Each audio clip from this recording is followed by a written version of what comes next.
Assalamualaikum warahmatullahi wabarakatuh. Alhamdulillah wassalatu wassalamu ala rasulillah amma ba'du. Tetap di channel Radio Tajwid, semoga senantiasa kita sehat selalu dan diberkahi oleh Allah subhanahu wa ta'ala.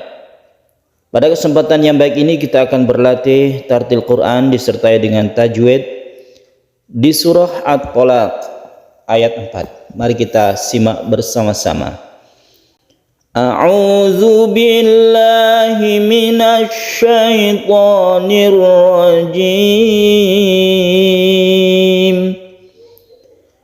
Bismillahirrahmanirrahim. Wallai ya'isna minal mahidhi min nisaikum in irtabtum fa'iddatuhunna thalathatu ashhurin wallai lam yahidn wa ulatul ahmali ajaluhunna an yada'na hamlahun wa man yattaqillaha yaj'al lahu min amrihi yusra. Para pecinta Al-Quran yang berbahagia, kita mulai dari awal. Wallai, ini adalah bacaan mad wajib muttasil, kita panjangkan karena ini ada lam yang panjang. Ini kita sebut dengan mad tabi'i bertemu dengan hamzah. Hamzah di dalam satu kata, ini namanya mad wajib muttasil. Wajib artinya harus panjang, tidak ada yang pendek, semua sepakat ini adalah panjang membacanya sampai 2,5 alif atau 5 harokat. Wallai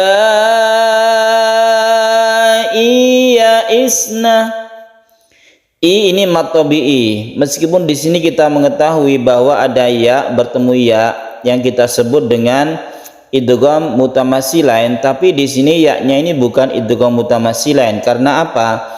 Ya bertemu ya yang sebelumnya ada kasroh, maka dia tidak berlaku lagi hukum idgham mutamatsilain. Jadi ini adalah pengecualian dari idgham mutamatsilain.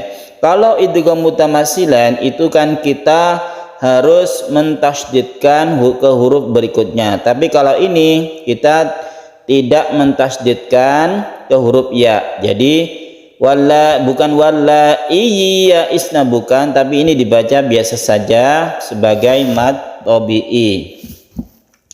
Jadi ya bertemu ya kalau sebelumnya itu kasroh, maka ini bukan idgham mutamatsilain atau idgham misli, bukan, adalah mad tabi'i biasa. Wallai ya'isna minal mahidhi min nisaikum in irtabtum. Kita misal kita tidak kuat nafas, kita berhentinya itu terserah kita, yang bagus di mana sesuai dengan nafas kita panjangnya. Misalnya kita berhenti di min nisaikum, ini boleh di sini. Misalnya kita kuatnya sampai min nisaikum, nanti kita ulangi dari min. Seperti barusan kita berhenti di inirtabtum sebelum fa ini, nanti kita mengulangi jadi dari inirtabtum.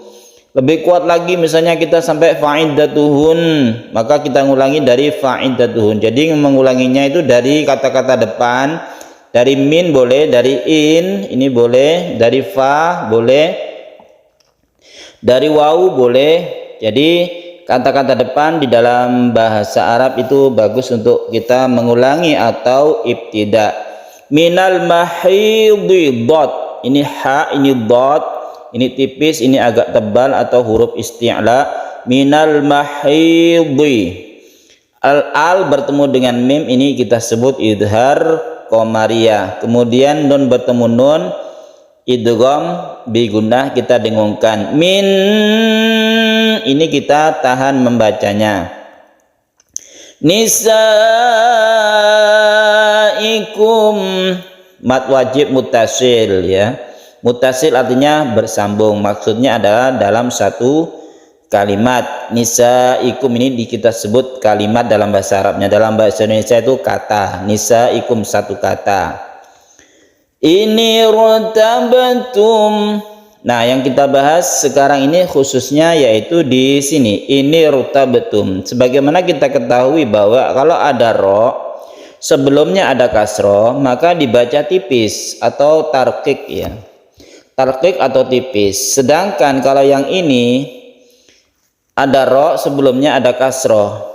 Setelahnya bukan huruf-huruf yang tebal atau isti'la, bukan. Ini huruf biasa saja, huruf ta. Tapi kenapa dibaca tebal? Jadi ini dibaca tebal bukan tipis. Kaidah umumnya itu kan dibaca tipis, ro sukun sebelumnya ada kasroh. Tapi untuk di contoh ini yaitu kita baca tebal atau tafkhim. Kenapa demikian?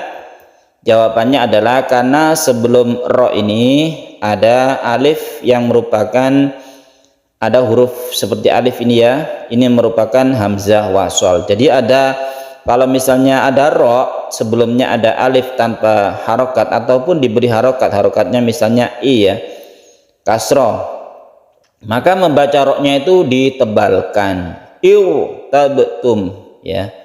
Iru tabtum. Kalau misalnya dari sini iniru tabtum. Kita ketahui bahwa kalau kita membaca ro yang tipis itu bibir kita dikebawahkan.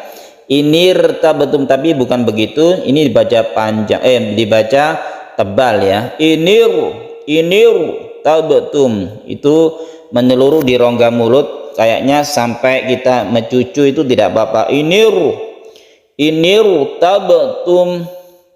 Jadi roknya ini dibaca tebal karena ada hamzah wasol sebelumnya ini. Misalnya tidak ada inir atau ini saja, misalnya kata-kata irhamna ya arhamar rahimin. Irhamna itu roknya dibaca tebal. Ini rotabatum fa'iddatuhun. Kita tahan karena ada apa? Karena nun yang bertasyid atau gunnah musyaddadah. Fa'iddatuhunna salasatu ashhur. Misalnya kita berhenti di sini, tidak mengapa kita berhenti. Ini tanda wakaf lam alif harus terus, tapi kita berhenti karena kita tidak kuat napas misalnya, maka kita mengulanginya dari kata-kata kalimat sebelumnya. Kalau di sini kita berhenti itu tidak mengapa, tapi hendaknya kita mengulanginya karena tanda wakaf ini adalah la waqfa fihi, artinya harus terus. Kita ulangi dari fa. Fa'iddatuhunna salasatu ashhurin wallahi lam yahidun.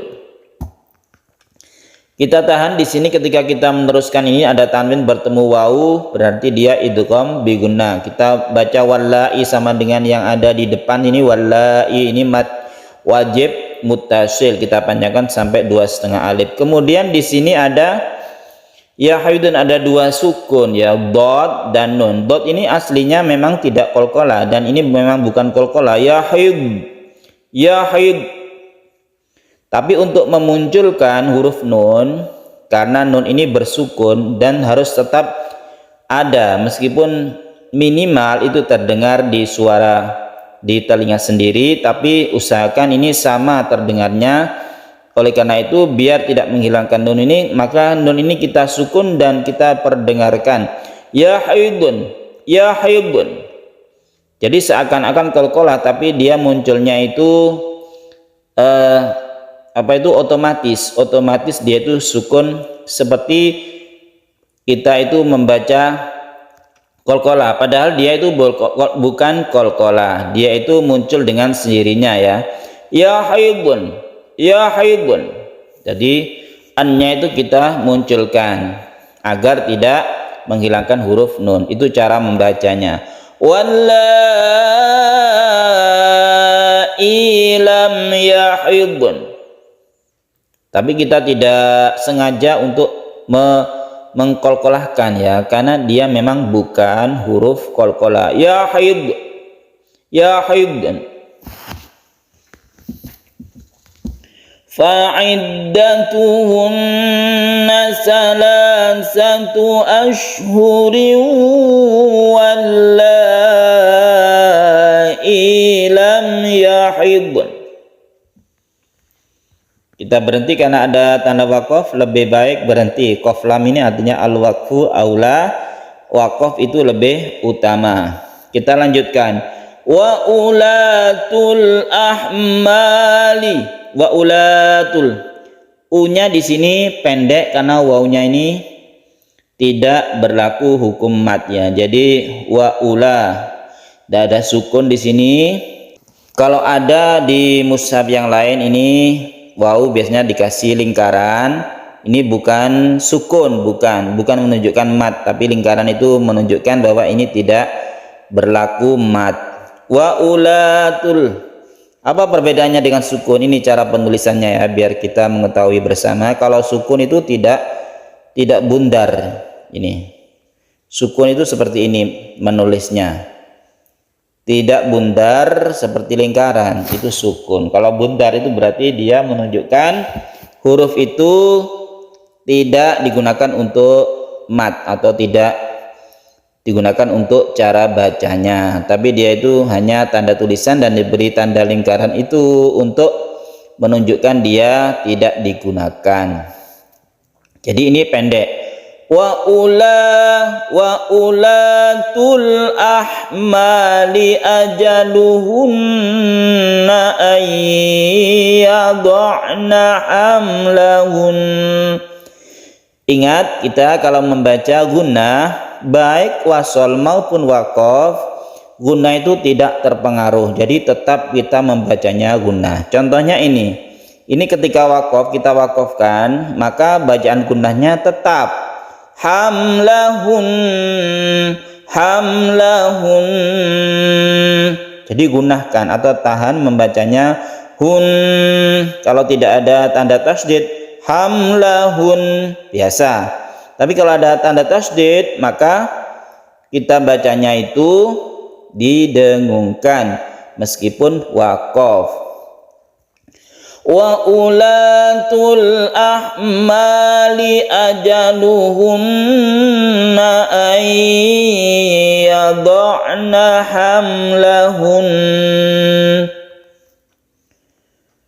Wa man yattaqillaha yaj'al lahu min amrihi yusra. Shadaqallahul azim.